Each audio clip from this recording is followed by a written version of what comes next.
Saturday night's main event, otherwise known as a glorified house show. I mean, that's what this feels like at this point. I mean, I love the throwback. I love that they're bringing down the Madison Square Garden microphone now for Lillian Garcia. I love that Jesse Ventura's here.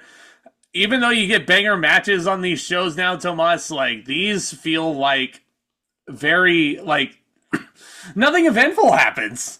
Really? This is where I'm going to disagree with you. So there are some aspects of this I really like, and then there are some aspects I do agree with you, but I don't think... So let's start with the issues I have with Saturday night's main event. This is the second Saturday night's main event since they brought it back since 2008. And I will say, number one, it's way too soon to have another one after the first one. Mm-hmm. And number two, this is taking place 1 week before the Royal Rumble. You really can't do anything on this show. You can advance storylines, sure. You can establish stuff, sure. But you're not going to have a title change or a big angle start when you're 1 week away from one of the biggest pay-per-views of the year. 1 week away from the pay-per-view that officially kicks off the road to WrestleMania. So this show was just in a very awkward spot. And I still enjoyed it. And I still think the production value is absolutely phenomenal. And I'm glad we have these Saturday night's main events. But my other issue with them is, we talked about this on our last retro, and older fans would also agree. Remember, Saturday night's main event, in the beginning, we didn't have Raw. We didn't have SmackDown. We didn't have NXT. We didn't have PLEs every month or every other month. Saturday night's main event was basically the Raw and SmackDown, but you only got it once every 2 months. Yep. So this is all that we got. So on one hand, sure, I agree that not a lot happened on the show, but at the same time, it's really hard to get excited for these when we just had Raw. We just had SmackDown. There's NXT. We have the Royal Rumble next week. We have WWE putting out 10 hours of content every single week. It's really hard to build to these shows and make them feel special, but I'm still glad they exist. It gives you something to look forward to. And we talk about Monday Night Raw is now on Netflix. Not everybody has Netflix. SmackDown's on USA. NBC is national television. It's available on even the most basic cable package. These shows are set up for people who might be bored on a Saturday night. They're channel flipping. They don't know what to watch. There's no good movies out, but right now there probably are a lot of good movies out, you could tell me. And then they stop on NBC and they say, oh, professional wrestling. Maybe it's somebody that hasn't watched pro wrestling in 20 years. Maybe it's somebody that's hearing all the hype about WWE, but they don't have access to watch it. So boom, here you go. Maybe NXT is a little too niche for them to watch. Maybe, they don't have the USA channel. Maybe Netflix is unattainable for them. This is just a gateway to hopefully get new fans in. And I think these shows are doing a really good job of that. But that's in the eye of the casual viewer. To us fans, I stick to my guns of, these are really fun shows and I'm glad they exist. But A, it's really hard to do big stuff on these shows when they're so close to big pay-per-views. And B, we have Raw, SmackDown, NXT, pay-per-views almost every other week. So you kind of wedge these shows in between all of that. And it's like, what can you do on these shows that would be memorable, that would be important? And mind you, in a 2-hour block with commercials and advertisements for future shows, it's like an appetizer. Like, hey, you like what you saw in Saturday Night's main event? Maybe you'll want to subscribe to Netflix and watch Raw. Maybe you'll want to upgrade and get USA so you can watch SmackDown. Maybe you'll subscribe to Peacock and check out the Royal Rumble. Yeah, which this show was also simulcast on Peacock, which is owned by Comcast Universal, which also owns NBC. So, which I'm glad it was. It's cool. Because I forgot to record it. So thank God I was able to go in the archives and watch this on Peacock. And, very condensed. Didn't have to worry about skipping commercials. Yeah. It's nice. Like, we live in a very spoiled day and age where you don't want to watch commercials on Monday Night Raw. Just wait for the broadcast to end on Netflix and you'll get 0 to no commercials. It's been little to no commercials. It's been It's very, beautiful. very, very nice. And it's a beautiful thing. It is a beautiful thing. I hope this Netflix deal is very successful for WWE, and I hope in the next year or two, SmackDown jumps ship to Netflix, just so we can have all the wrestling shows on one collective package, and life will be great. It already is. It's already, like, it hasn't even been, what, a month yet?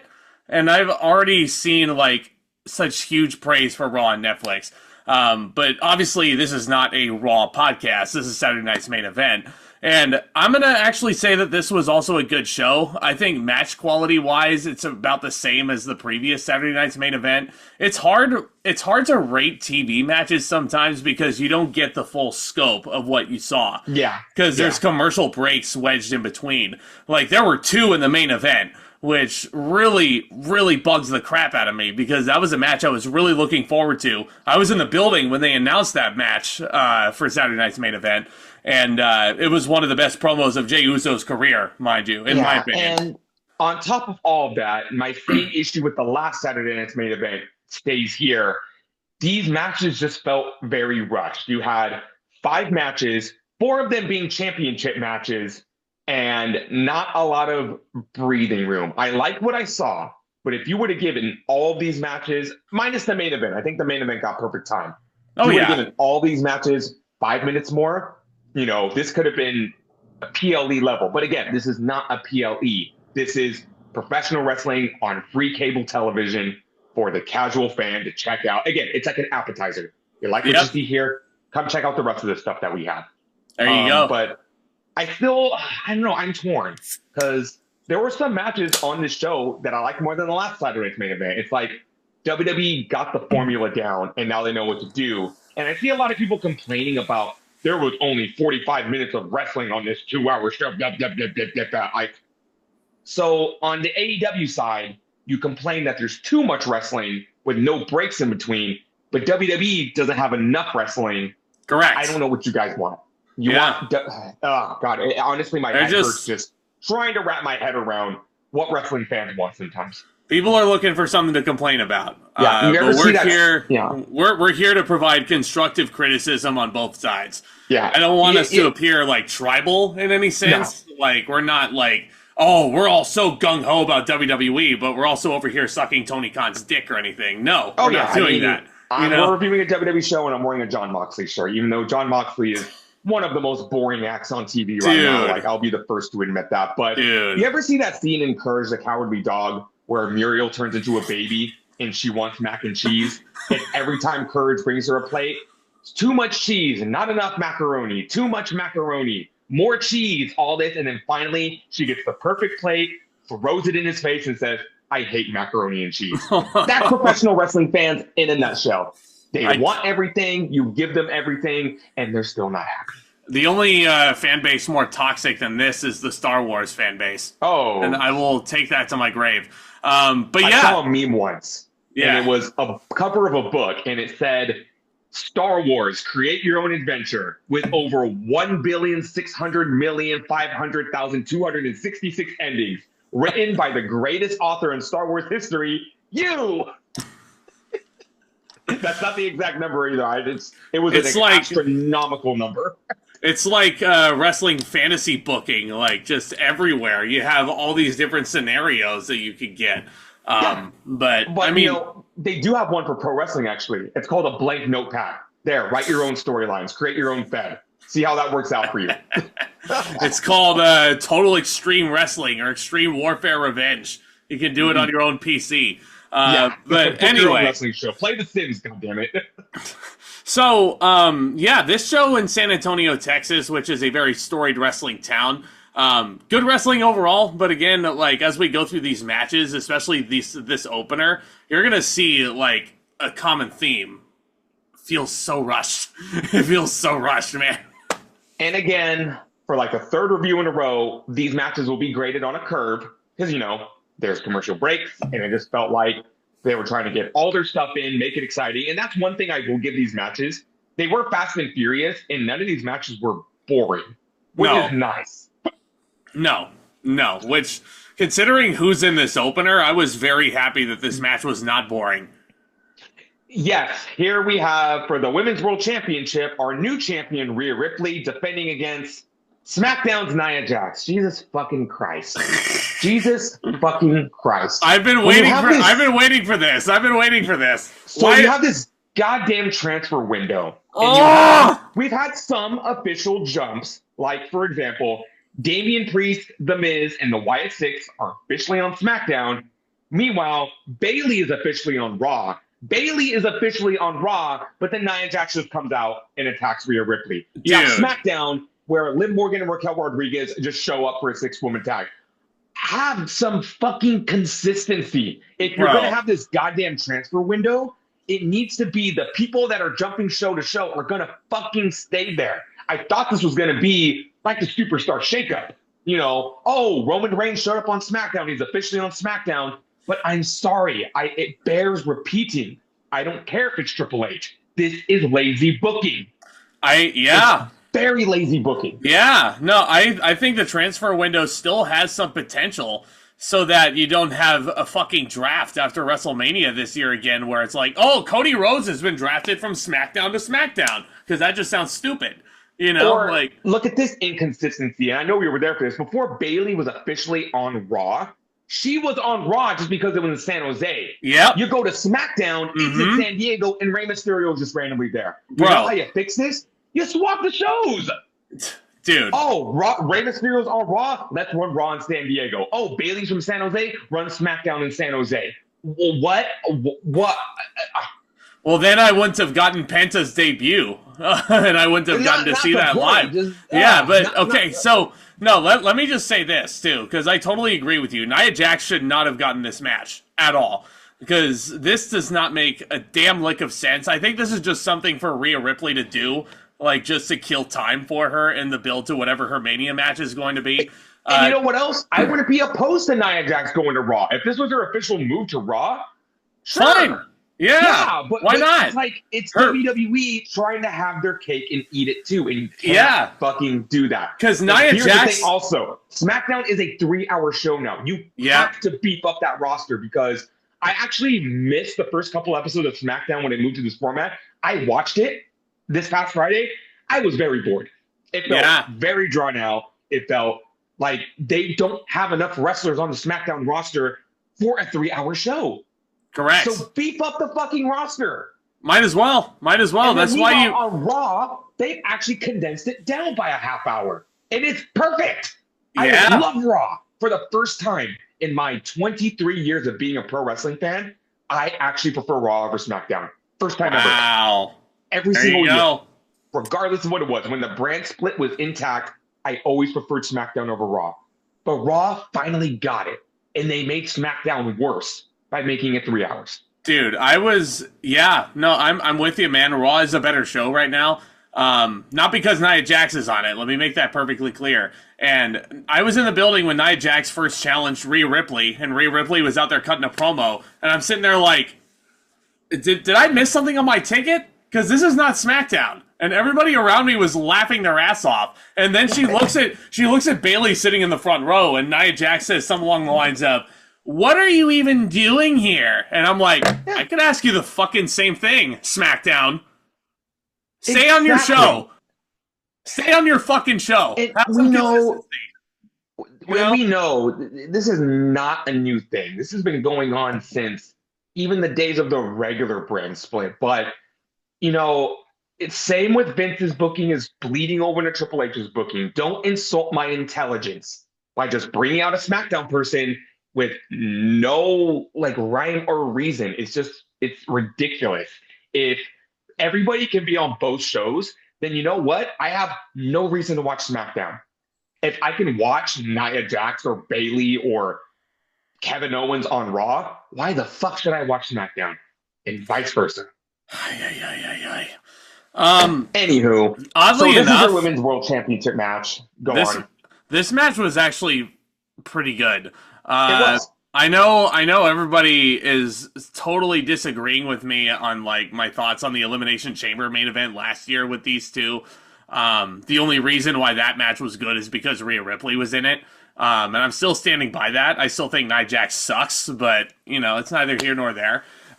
Rhea Ripley was out of this fucking world in this thing. Like, there were so many moves that she was pulling off on Nia Jax, which were super impressive.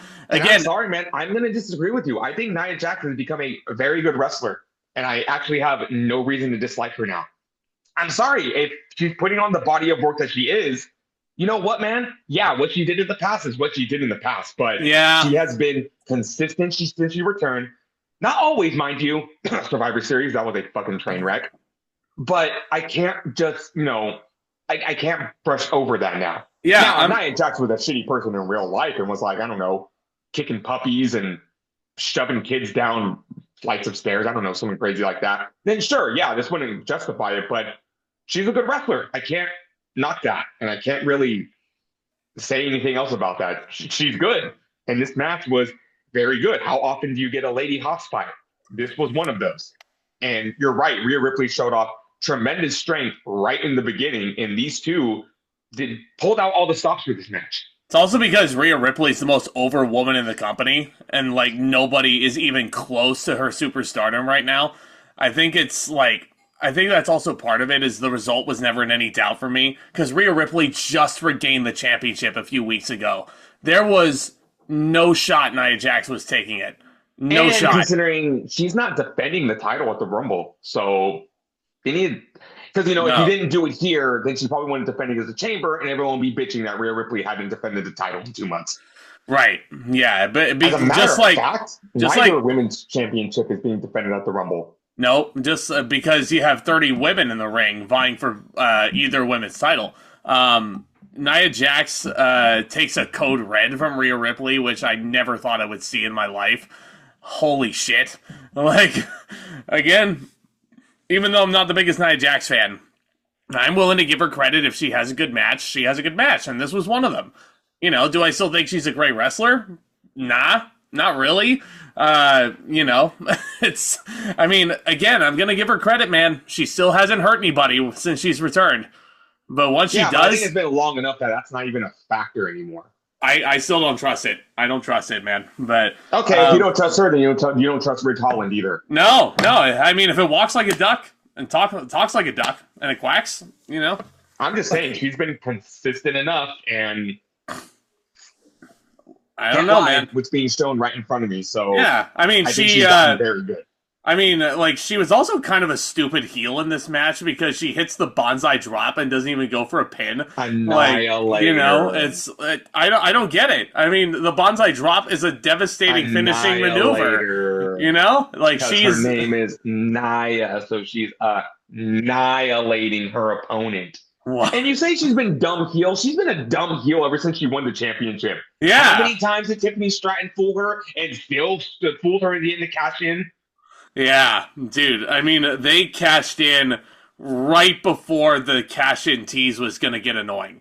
It started to get annoying a little bit, but I think they hit just the right note. Tiffany Stratton, congratulations on finally ending Nia's reign of terror. And honestly, this would have made sense for Nia Jax to make the jump to Raw because she lost the championship. What else is there for someone for Nia Jax to do? Win the U.S. title? No, it's being held by a heel right now. And if they're going to do this, at least let Lyra Valkyria have some sort of a reign before she becomes a bug on the windshield of life like she did at Queen of the Ring. Yeah. Still the most devastating annihilator I've ever seen in my life. Bonsai drop is the same move, but annihilator. Anyway, Ripley makes her comeback with an impressive electric chair drop, and then she hits a riptide on Nia, which I believe she also did at the end of the chamber match. One riptide is all it takes.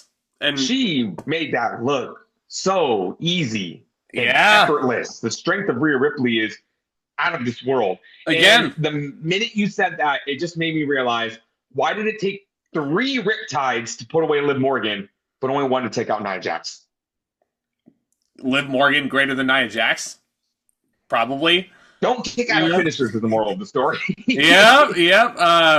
Mommy is still on top. She retains the title in a match that I thought was around the 3-star range, maybe 3.25 if I'm being really generous.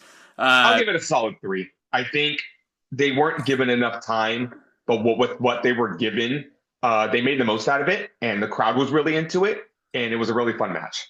Oh yeah, oh yeah. Well, speaking of fun matches, how about we have a Jesse the Body Ventura jump on commentary for this next contest for the Intercontinental Championship, Tomas. We got Braun Breaker, who I think might be your favorite superstar on the roster right now. Just judging The how much of unpredictable badass. just by how much of a fucking mark you are for him. I just wondered if there was any dogs in San Antonio that night. Could you imagine like Braun Breaker going up against Tamatonga against Could you I would imagine? love that. Throw the king in the mix. Might as well. But all the dogs barking and all the what kind of fucking animal goes? Yeah. freaking bandicoot. I don't know. But he's defending against Sheamus, who has been chasing this damn Intercontinental title for the better part of 3 years now, and I'm like, is this fucker ever gonna win the title? Because I thought he was gonna win it when we were in the building at SoFi Stadium in that triple threat, which a lot of people say was the best match all weekend, and it's not really something I can really argue much against. That was a fucking awesome triple threat. See, I am loving Sheamus's chase for the Intercontinental Championship, but I feel like they've drawn this out. You say 3 years now? Almost 3 years. When did this start? Clash of the Castle against Gunther? Yeah, and it's like I understood all of the times he couldn't win the Intercontinental title, but it's getting a little ridiculous. And even here, I agree with the booking, but it's like you're kind of starting to book yourself into a corner with Sheamus, because how can you justify after this giving him one more title match? I know exactly how. And if they don't go this route, then it's just stupid. And I will save all my ideas for WrestleMania after we talk about this match. But it feels like between Gunther and Braun Breaker here, there's always been something in the way of Sheamus winning the Intercontinental Championship. And I like that constant theme, whether it be Ludwig Kaiser or Gunther just being straight up better than Sheamus. It just feels like Sheamus just keeps coming up short. And Sheamus, we've said this before and we'll say it again, if there was a lifetime improvement award for Sheamus, he would win it. Hands down. I don't know what clicked in this guy's mind. Like, I've been a fan. I will admit, I was a Sheamus defender in 2012 when he was being shoved down our throats as a babyface as the world heavyweight champion. I was defending him there. But after he did the bar stuff with Claudio in 2016, this guy just became one of the most consistent and one of the best wrestlers WWE has ever had. Yeah. And if you would have told me that in 2009, I would have told you were crazy. Because Sheamus was so green in 2009. And how old was I in 2009? 14 years old? My 14, 15-year-old self had a fucking meltdown when he beat John Cena for the title. In this building, mind you, in San Antonio. Yeah. Sheamus is a good thing we're bringing that up, because we are going to bring that point up a lot. Yeah. So here's my thing. I know it's ironic how I just said that I'm still not a fan of Nia Jax, even though she has hurt so many people in her career. Do you know how many fucking people Sheamus has hurt in his career? I wouldn't say hurt. He never injured anybody. He's just roughed them. He has fucked people up. I was in the building for the match where Sheamus kicked Jeff Hardy so hard in the face that one of his teeth fell out. I was in the building for that. Motherfucker. He's a stiff motherfucker for sure. So much to the point that I can't remember. I think it was Kofi Kingston. Kofi Kingston was on Talk is Jericho. This was years ago. And he talked about working with Sheamus. And he said, when you wrestle Sheamus, he's going to bring it to you stiff. You have to bring it stiff to him back. And it becomes this mindset that Kingston said when he wasn't wrestling Sheamus, he had to remind himself to not be stiff. Because I think people, oh my gosh, there was somebody who's on the roster right now. It may have been Ludwig Kaiser that said in an interview, when you wrestle Sheamus, he's going to bring it to you, so you have to bring it right back at him. Yeah. And it's so good to see that everybody Sheamus wrestles with meets him at his level. So, yeah, that's why, unlike Nia Jax, who I've seen to be very careless in the ring a lot of the times with her opponents, Sheamus just, he brings so much legitimacy to what he does. And I'll admit, I wasn't a big Sheamus fan growing up, even back in 2009, even through the bar stuff. I wasn't really that high on Sheamus. I was a bit naive to his appeal. But I think over the past, I think maybe even since COVID, when he started doing like the Brawling Brute stuff, when he started having the Fight Night gimmick, like that was when I think it finally clicked for me what Sheamus actually is. And lo and behold, I'm looking back at his body of work and I'm like, shit, Tomas, you're right. This guy is so damn consistent. How he's never been the Intercontinental Champion in his career still baffles me. But it's a fun story they're telling.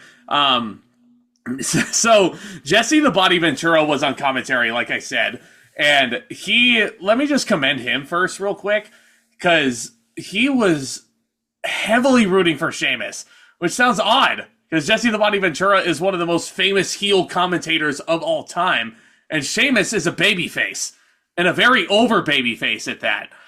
Jesse the Body Ventura, back when he was guest hosting Raw back in 2009 or something like that, when Sheamus was green as grass, or as green as the stripe on the Irish flag, he endorsed Sheamus. He looked at him and he was like, this guy is the dude. Like, this is, come on, Tomas. Sheamus is the guy who's going to take it all the way to the very top. He was so endorsing towards Sheamus that I was convinced that night that Jesse Ventura should stick around and be Sheamus's manager. He put him over huge. And Jesse Ventura referred back to that battle royal that Sheamus won and how he beat John Cena for the WWE Championship at TLC 2009. A show I did not watch live, but damn, did I remember my reaction to that being very, very unhappy that Sheamus went over in that match. Even rumors to this day that people say that Sheamus won the title by accident, which I wouldn't be surprised.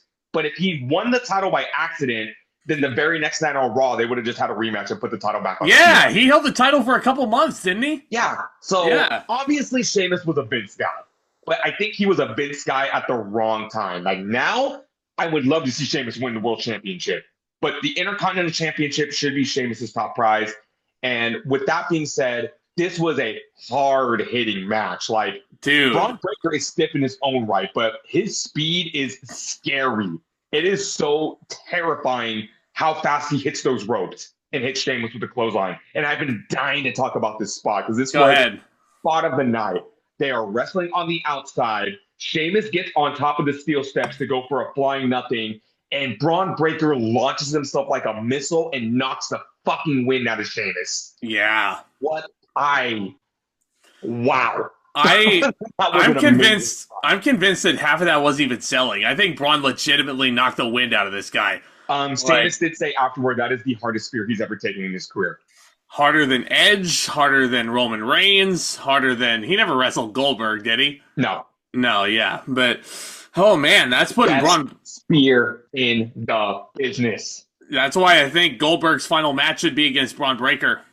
You know, not against Braun Gunther. Breaker should tear him in half. Exactly. Absolutely fucking tear him in half. Because he breaks things. He does. He breaks and that's things. Why Braun Breaker is a good name. I mean, it was pretty funny, though, to hear Jesse Ventura on commentary basically say, oh, this guy has the muscle, he has the physique, but you know what thing he doesn't have is the intelligence, Tomas, because you know what? He's a Steiner. And you know what that means? 2 + 2 = 5.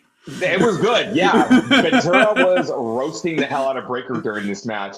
And so this is a very hard-hitting affair. Two very stiff brogue knees from Sheamus to Braun Breaker. Braun Breaker hits a Frankensteiner, and as he's setting up for the spear, Sheamus hits him point blank right in the middle of the eyes with a brogue kick, and I saw exactly where the spot was going, but it was still very good because Sheamus goes for the pin, and Braun Breaker doesn't even get his foot on the bottom rope. He gets his toe on the bottom rope, and this is where the controversy begins because Jesse Ventura is all over the referee.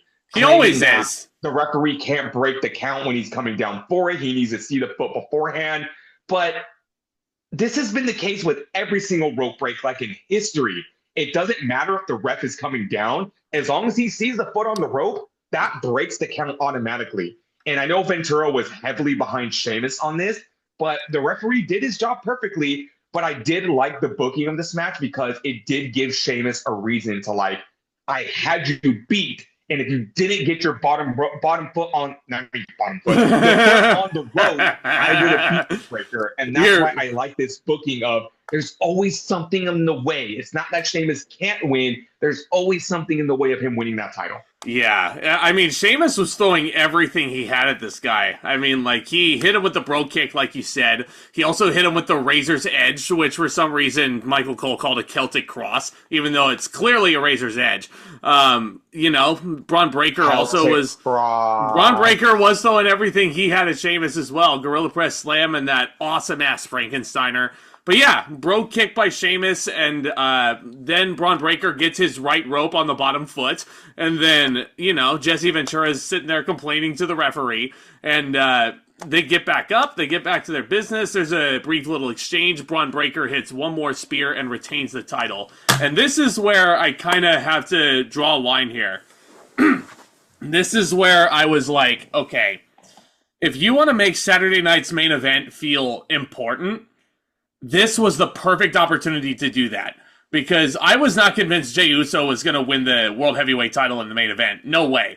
But I think this was a really solid time to crown Sheamus. The perfect time? Maybe not. But think about this. If you're watching the Royal Rumble next week, and you see Sheamus walk out there with the Intercontinental title, and you miss watching this show live, and then Michael Cole and Pat McAfee are talking about how Sheamus realized his dream, finally becoming the Intercontinental Champion, hitting that Grand Slam in San Antonio last week. I would have been like, if I missed Saturday night's main event and watching the Royal Rumble and I heard that, I would have been like, I need to watch that match. I need to see how Sheamus did it. Gets more eyes on Saturday night's main event. So I understand your point 100%, and I could agree with that sentiment. This is why I'm okay with this, because in the beginning, I was totally in agreement with you. This is where Sheamus needs to win the title. It would be a huge moment for him. But I think there's a bigger plan at play here. And if they don't go this route, then I'll 100% be on your side. So Sheamus has lost and lost and lost and lost every single opportunity at the Intercontinental title, that you're getting to a point where you don't have an excuse to give him another title shot. Right. Except one. Sheamus, he might be at the tail end of his career. This might be it for the Celtic Warrior in the next couple years. He actually hinted at this back in like 2015, 2016, that his neck is really messed up, his back is really messed up. He can't keep wrestling this style forever. But he had a career resurgence, and here he is still going. Yeah. You don't have a reason to give him a title shot right now. But what if at WrestleMania, Sheamus challenges Braun Breaker. Braun Breaker says, absolutely not. You've gotten every single opportunity. I have no reason to fight you anymore. Get out of here, old man. Go retire. And Old man. That's I think I know where you're going with this, and I wanted to let you finish it. But yeah, no, I'm convinced that that's where they're going with this, because Braun Breaker keeps calling Sheamus old man. Yeah. So Sheamus easily could stand up to Breaker and say, all right, fella, you're right. I am an old man. These bones, they can't go the way they used to, but I have to win the Intercontinental title. Give me one more shot at WrestleMania, and if I lose, I'll retire. Title versus career. It would build so much tension. It would add so much to the story. And you know what? It would be unpredictable, because there is a chance that Breaker could beat Sheamus and retire him, putting a huge feather in his cap, and Sheamus just rides off into the sun. Or Sheamus achieves winning the one title he hasn't won on the grandest stage of them all. Exactly. I think that would be a lot cooler story than him winning it on this show that honestly is going to be forgotten about by next week, probably. Well, I mean, the thing that makes shows not forgettable is putting unforgettable moments on them. So I will agree, though, if they don't go this route, if it's not title versus career at WrestleMania, then yeah, there was no reason to not put the title on him. But I just have a feeling, because after the match, I think it was Kathy Kelly tried to interview Sheamus, and Sheamus was just moping around. He didn't want to talk. I feel like the gears are starting in Sheamus's head saying, if I can't win this title, then I don't want to be in WWE anymore. Yeah, Sheamus, and to your point, like, he's going through a bit of spinal stenosis in his later years. The same thing that Edge went through. Same thing that poor Tommaso Ciampa, I think, is still going through, to my knowledge. Like, Sting went through spinal stenosis as well. Like, that's not something to mess around with. Wasn't on the workout regimen that he is on right now, he would not be wrestling.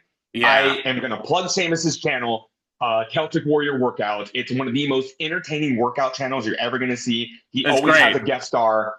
He always asks them crazy questions like, what's your favorite cheat meal? What's the most embarrassing song on your playlist? And the coolest thing about it is Sheamus always does those wrestlers workouts. Like he'll do a glute workout with Liv Morgan. He'll lift weights with Bobby Lashley and Drew McIntyre. He'll go running with Kevin Owens. And it was on that channel where he was riding mountain bikes with Edge, and Edge fell, and Edge got up and was like, wait, I just took a bump. Maybe I can go back and do this wrestling thing. Boom, here we are now. So yeah, you want some you want a palate cleanser from all this pro wrestling, go watch Celtic Warrior workouts. And lo and behold, that was also the history behind Edge's final WWE match against Sheamus a couple years back. Yeah. But this was a very physical match that I'm willing to rate 3.5 stars. Again, I feel like if they do this match again at Mania and they get 20 minutes to have a proper Haas fight, a dramatic Haas fight, like it could be one of the best matches of Sheamus' career. But as it is, it's still rock solid. I'm going to give it 3.25 stars. It was very solid with a very solid story behind it. And that spear, I cannot get over that spear. That was one of the most impressive spears I've ever seen in my life. Probably next to, the one at WrestleMania 17 off the ladder. And then I think it was Royal Rumble 2008 where Edge speared Rey Mysterio out of midair. That's pretty impressive spear too. We're coming up on that show too. Before you know it, 2008 retros are coming too. And then there's one that Batista did. I think he did it to John Morrison. John Morrison did a springboard, and Batista did like a spear spinebuster combination. And that just proves that Batista's underrated. Yeah. Don't sleep on Batista. He can do some cool stuff sometimes. Yeah, but even though your logic, Braun Breaker is better than Batista. Nah, I said best spear in the business. And if you don't like that Braun Breaker saying that, well, then he's working you, brother. Where's that? Brother. Perfect segue. So Hulk Hogan was supposed to be on this show, but he backed out because of family commitments. Full fucking shit. Because he didn't want to get your ass booed out of the building. He didn't want to get booed again. Even though they were in a ruby red state like Texas, Hulk was still probably going to get his ass chewed out in that arena. And you ever see that meme of that guy hiding behind a tree, rubbing his hands together and licking his lips? That was Jesse Ventura. He was like, yeah, bring that motherfucker Hulk Hogan on this show. I fucking dare you. Come on, Chris. Bring Hulk Hogan to the arena so that I can chew him out for not letting me form a union. Come on, Chris. I got to shout out our homie Solomonster. He made a very funny comment during his review. He said that Hulk Hogan didn't come to the show because his son was getting married. Well, I sure hope it was a dry wedding and not an open bar. Oh, fuck Nick Hogan. Fuck that motherfucker. Yeah, fuck Nick Hogan. Okay, up next, before we get to this next match, something very important we do have to discuss here is the contract signing for the ladder match this Saturday between Cody Rhodes and Kevin Owens. Moderated. I have a couple of bullets loaded in the chamber for this one. Moderated by San Antonio's own Shawn Michaels, the Heartbreak Kid. Greatest wrestler of all time. Your favorite. Yeah, I'm sure you were like prancing around your house just singing Shawn Michaels' theme song while he was coming out as well. You know? But I see Shawn Michaels almost every week on NXT, so it's just like, oh, look, Shawn Michaels. Yeah. That guy runs NXT, and he's doing a damn good job with it. That's cool. Kevin Owens makes his entrance first, and he has the Winged Eagle replica belt over his shoulder, all while he's wearing a t-shirt that says, Cody sucks eggs. This is, of course, an allusion and a tribute to the late great Terry Funk, who wore a red t-shirt saying, Dusty sucks eggs back in the day. Kevin Owens is a fucking national treasure. He needs to be protected at all costs, and he needs to constantly continue trolling his opponents after this feud with Cody is over. That's what he needs to do. Nobody is better at mind games than Kevin Owens, to the point where on SmackDown he wrestled Jimmy Uso, and Kevin Owens wore a Naomi shirt. Yep. What a motherfucker. Again, what a motherfucker. Protects this bastard at all costs. He's wearing he's wrestling a match against Rey Mysterio wearing a fucking Dirty Dom t-shirt or something like that. I don't know. When this inevitable feud between Kevin Owens and CM Punk happens, he better fucking wear an AJ Lee shirt. He better wear a Jack Perry shirt if he really wants to get heat. Oh, they would not let him do that. Or a Young Bucks t-shirt, because Kevin Owens is friends with the Bucks. Oh, he is, but I don't think WWE would let him do that. I don't know, to man. go to the WWE warehouse and dig out an AJ Lee shirt from 2012. Or better, oh no, it wouldn't fit him. I was going to say, like, have Punk just bring Kevin Owens an AJ shirt, but I don't think Kevin Owens fits in an extra small for women. Yeah, that'd be pretty unprecedented, though, if KO wore a Young Bucks shirt to a CM Punk feud, but... Also, Cody, when I saw Kevin Owens with the Naomi shirt, I just imagined him going backstage, sitting there going like, I got a great idea. Runs up to someone on the crew. Can you run to the merch stand real quick and just grab me a Naomi shirt? Why? Just do it, please, and cut off the sleeves. Hurry, my match is like in 10 minutes. I could also imagine Kevin Owens on WWE Shop like the week before and being like, hey, I'm an employee. Can you make sure you give me the discount? You know, it's just leave it at will call for me at the arena, and then I'll take care of the rest. Or even better, he just sneaks up to the merch stand during the show, like pulls the Captain America, wears the sweater and the baseball cap and the sunglasses. He puts on Yeet shades. Yeah, just hey, extra large Naomi shirt, huh? Extra large Naomi shirt, hurry! Oh man, but Cody Rhodes makes his way down. He signs the contract. Doesn't really say much at first, but then it's time for Kevin Owens to sign it, and he's got some shit to say. He's oh boy, this man and his promo ability, untouched. Cody said something the night before on SmackDown that really pissed Owens off. Per his words, Cody claims that Owens takes the easy way out 9 times out of 10. Owens said, number one, I didn't take the easy way out of Bash in Berlin when I could have very easily Pillmanized you. Didn't word it that way. But he also said, Cody, you took the easy way out when you took your ball and quit. You know, back in 2016, and I stayed here. You know? Yeah. Damn. Kevin Owens is right. Kevin Owens is right. Owens is right. How are we not cheering this man? And he keeps bringing up the fact that Cody Rhodes, being best friends with Cody Rhodes just means that you're going to get stabbed in the back and he's going to join, team with people he shouldn't be teaming with. And this is when Shawn Michaels steps in and says, you know what, Kevin, just stop because you sound jealous.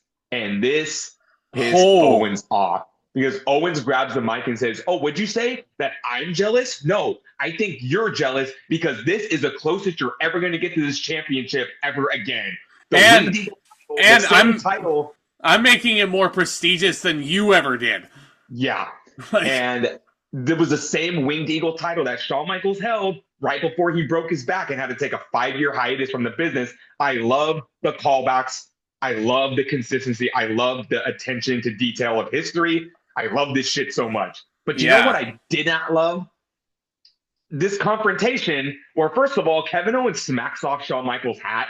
And if you don't know why Shawn Michaels wears a cowboy hat, it's because he's balding like crazy and he does not look good. Like, in the top of his head, he's looking all sorts of fucked up. Like, it's not clean-shaven bald right now. He's growing hair in weird places. And Shawn Michaels needs to wear the hat. So Kevin Owens and Cody Rhodes get into the inevitable brawl. And this is the part I don't like. Kevin Owens looks like he's going to give Shawn Michaels a pop-up powerbomb. No, a package pile driver. Oh, a package pile driver. Thank you. And Cody Rhodes takes him out with a super kick. And then Shawn Michaels gives Kevin Owens sweet chin music. This made Kevin Owens look like a fucking dork. Well, I mean, Kevin Owens was running his mouth about Shawn Michaels, and you don't do that. You don't do that to Triple H's best friend. You're 1 week away from the biggest WWE championship match of your career, and you took a super kick from a 60-year-old man. I'm sorry, that does not make Kevin Owens look good. A sweet chin music, not a super kick. There's a difference. It doesn't make Kevin Owens look good. No. This is not just some jabroni heel on the SmackDown roster. This isn't one of the pretty deadly guys. This isn't Carmelo Hayes, and I hate that I'm saying that out loud. Yeah. This is your number one contender for the WWE title, and he should not be made to look like this. I get it. Shawn Michaels is hometown. They probably wanted the hometown pop to get the sweet chin music. But at Kevin Owens' expense, this is probably the worst time to do it. So should Kevin have hit Shawn with the package pile driver then? No. I don't think Shawn Michaels should have gotten involved at all. Why not? I mean, like, he was, It like, makes honestly, Kevin Owens look like a fucking doofus. if it was in San Antonio, Shawn was the moderator, right? I mean, like, you got to get the hometown pop at some point, and, like, bringing Shawn in, fine. I mean, I'm not opposed to it, that, because but at the expense of your number one contender. yeah, so, no, my pitch is actually have Kevin hit Shawn with the fucking pile driver. And then Cody is out there like... Then you want to see Shawn Michaels on TV for 6 months and he runs NXT. Hello? So what? So what? So what? I don't care. Like, put maximum fucking heat on Kevin Owens as the killer that you're presenting him as. And then you present Cody as the valiant hero who's going to defend Shawn's honor. Like, Shawn's match. Isn't about Shawn Michaels. It's not. Yeah, you're right. But you know what? I still would have taken that over what they did here because they made Kevin Owens look like a chump. Yeah. 1 week before this huge ladder match for the WWE title. Which is gonna fucking rule. I'm so convinced. Like, this Royal Rumble pay-per-view looks like a fucking all-timer. Like, I saw serious. a great meme yesterday, and it said, man, Kevin Owens sure loves his WWE title matches at the Royal Rumble. Yeah, Kevin's only been in, what, like 2 or 3 Rumble matches in his career? Yeah, and he's been in the roster for 10 years. Like, and most of his Royal Rumble appearances have been either defending a world championship or challenging for a world championship. Yeah, 2017, 2018, he challenged for a world title. 2019, he was hurt. 2020, he was in the Rumble match. 2021. No, he wasn't. 2020, yeah, he was. He was at the very end. Oh, yeah, he was. I'm sorry. I'm mixing that with 20. I'm sorry. 2020 and 2021 kind of like blend together because there was no fans for the majority of the year. 2021 fucking last man standing match with a botched Great finish. Match. No, Great match. fucking botched finish. Match. I disagree. Roman Reigns hit Kevin Owens with a golf cart. just like Sammy Guevara was hit with a golf cart, right? GTA style. He fucking killed Kevin Owens that night. So, yeah, that segment happens. This next match is interesting. Can you believe third match in the show and it's another hoss fight? WWE showing you can have hoss fights, and I'm going to go into how you can do hoss fights. It is the monster of all monsters, Braun Strowman, against the Samoan werewolf, Jacob Fatu. My body was so ready for this match. I love Jacob Fatu! I fucking love him. With pro wrestling. People have always said pro wrestling should be about the big guys. It should be the dudes with the big bulging muscles, the larger than life characters.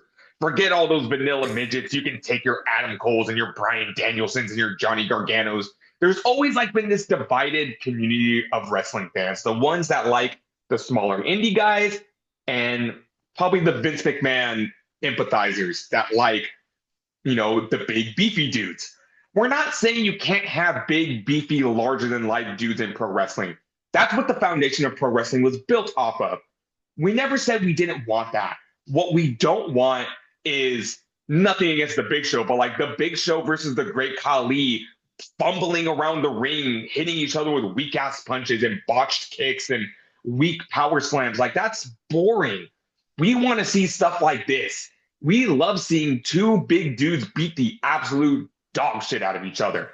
And if it's booked this way, then give it to me every week. I don't want to see an 8-foot tall dude that can barely walk versus a 500-pound man just like fighting like two old men in the ring. Like, you give me Great Khali and Big Daddy V, and I'll probably want to jump off a cliff. Yeah. You give me Jacob Fatu, Braun Strowman, Braun Breaker, Sheamus, Powerhouse Hobbs, Miro, guys like that. Bronson Reed. I'll take shit like that all day. Yeah. It's how you book and how you present it. Yeah, and I'm totally in agreement with you. And Braun Strowman, I feel like, was the whole start of this new breed of hoss in WWE when we first saw him almost a decade ago, which is fucking wild that I'm saying that. Braun Strowman is a guy that we haven't talked about on this podcast in a long time. But he's been keeping himself quite busy every week on Monday Night Raw, putting guys over like Bronson Reed in a last Monster Standing match, which I believe, no, Braun actually won that match. No, I'm remembering it wrong. But he got injured in the match. He took a whole month off to nurse the injury, and then he came back. The first official jump of the transfer window over to SmackDown. Hasn't been doing too much. He feuded with Carmelo Hayes. He feuded with 8 Count Down Under, and now he's in the crosshairs of the new bloodline. And this was the match I think we've all been waiting for Jacob Fatu. We needed that one defining one-on-one match to show that he's not just the henchman for Solo Sikoa. And before we get into this match, I have to talk about Jacob Fatu's promo on the way to the ring. So Solo Sikoa is off TV right now. Tongalo is still hurt. So it's Tama Tonga and Jacob Fatu. They're walking their way to the ring. And Jacob Fatu is dropping straight bars on Braun Strowman saying, I'm going to beat you down post to post, coast to coast, live on NBC. You know what I mean? I'm like, this guy can spit bars. I love this man. I love him so much.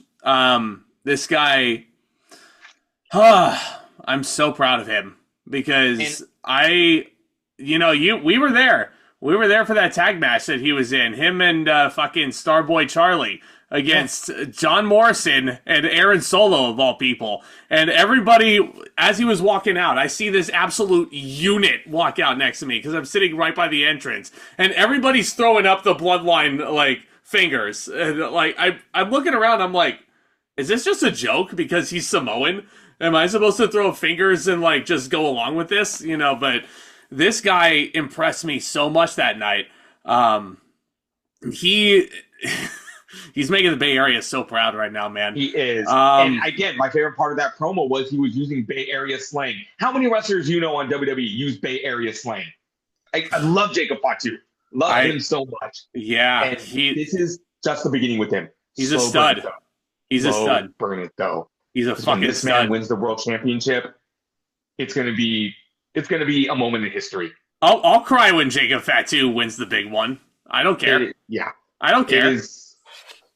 So these guys got 9 minutes, and it was a fun 9 minutes. I feel like they were beating each other pillar to post, coast to coast, and live on NBC. We saw Braun Strowman tackle Jacob Fatu over the announce table. Fatu hit a Samoan drop on the announce table. Strowman runs around the ring with the Strowman Express, knocks Jacob Fatu down 2 times. With the smallest steps of all time. It's always so funny to watch Braun Strowman run. Because, you know he has, like, long legs, right? Yeah. And because I'm tall. You know how tall I am. How big strides I take, even, with my long legs. It's pretty quick for me to get from place to place. Braun Strowman takes, like, itty-bitty baby steps around the ring. I think he's scared he's going to trip again. Because when he returned to WWE, night 1, he ran around the ring and he tripped. Well, I mean, he was taking baby steps even before he tripped. So I thought he would have learned his lesson. I think what we're trying to say is Braun Breaker, this man is not. He's not as agile. He's not as quick. No. You know, but he can still mow you down. Well, it's okay, Strowman. We still love you. This was all about putting Jacob Fatu over as a fucking murderer. Like, because he went out there, he hit Umaga's hip attack on Braun Strowman once, twice, 3 times, 4 times, 5 times. Braun Strowman's nose starts bleeding, and we're just seeing, like, color everywhere. I'm like, Jacob Fatu is about to commit a live execution right here. Like, Strowman sold this beautifully, by the way. I thought this man's neck was broken, and it wasn't until Fatu gave the referee a right hook and the bell rang. I thought it was a no contest, but Michael Cole said on commentary that Braun Strowman wins by disqualification, but Jacob Fatu does not care. I actually like this because people were complaining about this with Bronson Reed, how you have 10 security guards in the ring and nobody can stop Bronson Reed. Nobody can just pull Seth Rollins out of the way. But all these security guards jump in and Jacob Fatu takes them out. Then the executives, more referees. You want to sit there and tell me, would you get near that man? No. Would you get near Jacob Fatu? Absolutely not. I'd want to keep my 6 feet of physical distancing away from him. Hell no. That's what I want to do. So that makes sense. Why didn't those guys stop the beatdown? I would not want to get near Jacob Fatu. Oh, this was I don't care. I would lose my job over this. This is a massacre, dude. And Jacob Fatu hits his impressive moonsault once, twice, a 3rd time, and then the crowd starts chanting one more time, which Jacob Fatu eventually does. Tamatonga, of all people, has to be the voice of reason to stop this guy from killing Braun Strowman, which is nuts. And I feel like this sort of accidentally turned Jacob Fatu babyface just because of how people were chanting for him and how much they wanted to see him murder Braun Strowman. Like, not yet. Not yet. Give it more time. He's still part of the bloodline. Poor Solo Sikoa. He's probably going to have to go down to Jacob Fatu at some point. This made Jacob Fatu look absolutely amazing. I love this segment. I'm going to give it 2 stars because the match really wasn't much of anything. But the post-match beatdown was all that we needed. And I know you're going to hate me saying this, but you know we're going to get Last Monster Standing again between Fatu and Strowman. Whatever, man. I mean, my pitch, since the Wyatt Six moved over to SmackDown, Braun Strowman was a huge link to Wyndham Rotunda throughout his entire career. Wyndham Rotunda was the guy who brought Braun Strowman up into the main roster almost a decade ago. So I feel like the Wyatt Six are going to come in and be kind of like the brother's keeper, in a sense. Braun Strowman needs help against the new bloodline, so the Wyatt Six comes in, and they are the... I don't know. I think that'd be interesting. I think if you could... Yeah. Hear me out. I don't see this happening, but just off the top of my head, because I don't see a direction for the new bloodline going into WrestleMania. Fuck it. New bloodline versus the Wyatt Six. That'd be fun. Hopefully we have Solo Sikoa and Tongaloa back. Just I know, Tongaloa, haha, Tongaloa. But at least even the field so it's an 8-man, like, I don't know, Samoan War, Wyatt Funhouse, something crazy. You know, we got the Philly Street Fight with the Final Testament and Lashley and the Street Profits. Something like that, but even crazier because it's the bloodline and the Wyatt Six. Something fun. Just give us something fun. Do I expect that? No. We might get Jacob Fatu and Solo Sikoa instead, but I don't know. This is just me shooting off the mouth right now. Give the Wyatt Six something to do. Yeah. Like, seriously. Like, I like if I could quote me from last Saturday night's main event review, please do something with these guys. Please, I'm begging you. I will save my thoughts on the Wyatt Six for when they do return to television. We're just spitball right now. We're just 2 nerds talking about what we want to see at WrestleMania, and it's beautiful. Well, speaking of matches that I feel like, you know, with the proper build and with the story they were telling, could be the Mania match, you know, just because I don't really see a direction for either guy at this point. Gunther is defending the world title against Jey Uso. You heard me, Tomas. You heard me. I think they could run this back. Jey Uso comes out there. It's the biggest match of his life. Gunther comes out there, and the promo these two cut in San Jose when I was in the building was freaking great to set this match up. Gunther said, "You want to wrestle me at Saturday night's main event? Fine. That's totally cool. But just know that I'm going to expose you for what you really are. A very talented tag team wrestler." Gunther knows how to just what a get fucking troll. What a troll, man. This is what I love about Gunther as a heel. He says what everybody wants to say, but they're too scared to say it. And he knows how to get under Jey Uso's skin. And most importantly, he knows how to get under the fan's skin. And Jey Uso's response to this is, you say I'm the mascot of WWE? You're right, I am the mascot. And everyone in this building, that's my team. And I represent them. And yeah, that's why I sell so much merch. That's why I'm meeting with the crowd every week. And it made you want to see Jey Uso win, but that was my issue with this match. I knew he wasn't. No. And I get people are tired of seeing Jey Uso lose the big one, and I kind of am too. But he's kind of just in this weird position where it's not time for Jey Uso to be world champion. I know there's a lot of parallels. We just talked about Sheamus. How many more title shots can you give this guy? You could say the same about Kevin Owens. Like, why not with these guys? And I agree. Why not Sheamus? Why not Jey Uso? Why not Kevin Owens? I think there's going to be a time for all 3 of them. It's just not right now. And I am putting my faith and trust in Triple H that it will happen. Triple H isn't stupid. He sees the popularity that Jey Uso has, and he knows he can market off of that. Yeah. I do believe one day Jey Uso will be world champion. I just don't think right now is the best time. He also doesn't want to piss off Rikishi too much because I hear those two are friends in real life. But Jey and Gunther go in there, and this is like their past 2 matches for the IC title last year on Raw. Fairly solid. I think these guys have pretty good chemistry. Gunther has good chemistry with anybody, I think. The problem with this match is it had 2 commercial breaks, so I couldn't see the whole fucking thing. You know, I feel like if I was... They got the most time. They got 16 minutes. Yeah. Perfect time for a World title match. Yeah, if I was there live in the building, I probably would have liked this match much better. Jey Uso does his usual... Gunther power bombs the fuck out of Jey Uso, and there's a near fall there. Gunther kind of sitting there snickering, and he's like, "This is your mascot. This is it." You know what I love about Gunther? He doesn't have a defining finishing move. You No, don't know he what does not. Beat you with. He could beat you with a straight up chop. He could put you in the sleeper hold. He could put you in a Boston Crab if he feels like it. He could power bomb you. He could clothesline you. You don't know how a Gunther match is going to end. And one of the best decisions, there was one little tweak Triple H had to do with Gunther when he took over. Get rid of the last Symphony. That was the most pointless finishing move in history. Yeah. Gunther does not need a defining finishing move because every move in his arsenal is a finishing move. He's beaten people with the power bomb. He's beaten people with an ankle lock. He beat the Miz with the Walls of Jericho to be a fucking Boston troll. Crab.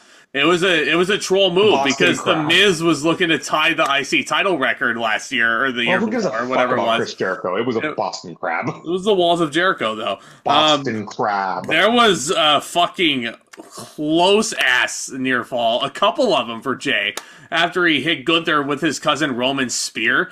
Nice near fall on that. I'm sure Roman was very pissed off that Gunther kicked out of his move. Jey Uso then goes up, hits the Uso splash after another spear. And there were a few people that thought that Jey Uso was going to win off that Uso splash, but I'm like, nah. It wasn't going to be tonight.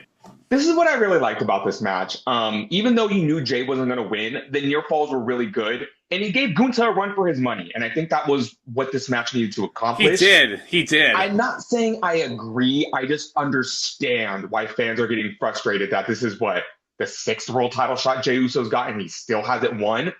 I'm going to trust the process with this one. I honestly don't need to see Jey Uso be world champion right now. We're going into the Royal Rumble and plans for WrestleMania need to be set right now. And I don't think the plan is Jey Uso going in as world champion. Yeah, I don't think the plan is Jey Uso going in as champion, but hell, Jey Uso could win the Elimination Chamber. He could win to challenge Gunther. I don't see him winning the Rumble. I'm not saying I'm against that idea. I'm just saying we have 3 heavy hitters in Drew McIntyre, CM Punk, Seth Rollins, and hell, maybe even John Cena. It's like, should Jey Uso take precedent over all of those guys too? Yes. At WrestleMania, I don't know. But at the same time, I don't know what we do with Jey Uso at WrestleMania. You know what? Now. People were also saying the same thing about Kofi Kingston 6 years ago. Should he really be taking precedent over AJ Styles, Randy Orton, Samoa Joe? I'll throw in Jeff Hardy. Jeff Hardy also. Bigger star than Kofi Kingston. I mean, and even then, the original plan was Bryan Danielson versus Mustafa Ali. Yeah. But and also, I was just going to make a point. Okay, so, people were even saying Sami Zayn could win the Royal Rumble, and maybe Sami Zayn challenges for the world title. Nah. I just don't know. You look at that star power we have with the Royal Rumble. You know, I'm sorry, you rank them Cena, Punk, Rollins, McIntyre, Zayn, and then Jey Uso's right there. Well, Roman. Jey Uso was very, very, Roman Reigns too. Throw him in that pile. I hate to put down Jey Uso like that. It's just, I don't know. I don't know. Could they go that way? Sure. Will I be upset? No. I just don't know if that's going to happen. It's a star-studded field, man. It's a really tough Rumble to call. I saw a great Instagram reel. I'm not trying to be a hipster, but I don't use TikTok. I look at Instagram reels. I saw a great Instagram reel where somebody said, you know what the best part about the Royal Rumble is this year and the best part about WWE? We have no idea who's going to win. There are like 4 or 5 different people you can go with. You can go with Cena. You can go with Punk. You can go with Reigns. You can go even with Zayn. But we don't know who's going to win the Royal Rumble. Sorry, I'm having a little twitch in my elbow right now. I just had to, get that out for a second. But anyway. Isn't it nice we're going into the Royal Rumble? And I honestly could not say – we all have who we want to win, but there's no clear-cut, this person is 100% going to win. Yeah. I'm not even 100% sure Cody's going to retain next weekend. That's how unpredictable this Rumble is. I think he is. I think Cody's going to retain, but I think so too, but I am always prepared to be swerved. Yeah. The only thing I can say for sure is I know DIY is going to retain the titles. It's going to be a fucking banger match, though. It's going to be fucking awesome. But it'll be high. Anyway, Gunther hits 2 power bombs in a row on Jey Uso to retain after 16 minutes. In a match that I probably put in a 3.5, 3 3/4 star range. I would have rated it higher if I could see the whole match, and if the ending just didn't feel so rushed. Because it felt like Gunther kicked out of that Uso splash, and then like 10 seconds later, he was back up doing the powerbomb. It felt super rushed. Rushed. Maybe they knew they were going to go off the air in like less than 2 minutes. Like, okay, guys, wrap it up. We're not ending this on a cliffhanger. That would be all sorts of bad, because I'm sure they're on a very strict 2-hour window. Has to end on the dot, because who knows? Maybe Saturday Night Live came on immediately after. And it's the 50-year anniversary of SNL, so they're not going to fuck with NBC when it comes to that. Yeah, TV time is very expensive, too, as a certain wrestler once said. But this Saturday night's main event was a good show. Again, like, I feel like I'm rating this on a curve. I'm going to give it, I mean, on match quality, it was very good. But as a show with everything taken into consideration, this isn't a bad rating, but I'm going to give it a 6.75 out of 10. I'm going to go with a solid 7. I think I enjoyed it a little bit more than that. Match quality was certainly there. Enjoy it, but just looking at the overall thing, I don't think it's fair to like, this was absolutely amazing, because the show was very flawed from like a production standpoint. And I don't mean by like presentation. I mean like the matches felt rushed. They were trying to cram 4 title matches on one card. Sure, you could say nothing really happened on the show. It's right before the Rumble. It was an enjoyable night of wrestling, but nothing really to write home about. Yeah. I would give it a C+, maybe even a solid C. 4 title matches that all felt like stopgap matches that could have taken place at the Royal Rumble, but they just didn't have enough time to fit all of them.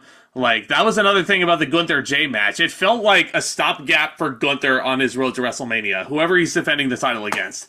Yeah, and that's another point, too. Just like we said about Rhea Ripley, Gunther's not defending the world title at the Royal Rumble as far as we're concerned. Something might happen on Raw, but I don't see Triple H shoehorning a world title match on the go-home episode of Raw. I think the card is set for the Rumble.